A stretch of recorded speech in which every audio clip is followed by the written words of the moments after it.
ஆண்டவர் தாமதம் பண்ணுகிறார் என்கிறதற்காக நம்ம அவசரப்பட்டு யாராவது ஒருத்தருடைய பேச்சை கேட்டு ஒரு முடிவை வந்துடக்கூடாது.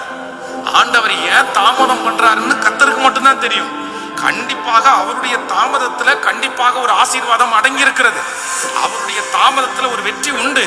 அவர் தாமதம் பண்ணினாலும் உங்களுக்கு நேர்த்தியாய் பெஸ்டாய் அவர் சொன்னதை செய்யும் அளவும் உங்களை கர்த்தர் கைவிடுவதே இல்லை.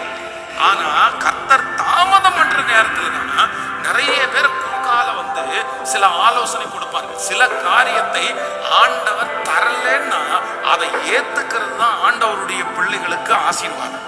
ஆண்டவர் தாமதம் பண்ணுகிற இல்லைன்னா ஆண்டவர் கொடுக்கவே வேண்டான்னு நினைக்கிற ஒன்றுக்காக நீங்க ரொம்ப பிரயாசம் எடுத்து அதை பெற்றுக்கொண்டீங்கன்னா கூட கடைசியில உங்களுக்கு அது எப்படிதான் முடியும் அப்படின்னு சொன்னா உங்களுக்கு வருத்தமாய் தான் அது முடியும். அதனால ஆண்டவர் கொடுக்காத ஒன்றை நம்ம ஏற்றுக்கொள்ளக்கூடிய ஒரு மனப்பக்குவத்தை கர்த்தரிடத்தில் கேட்பதுதான் நமக்கு உத்தமமானது.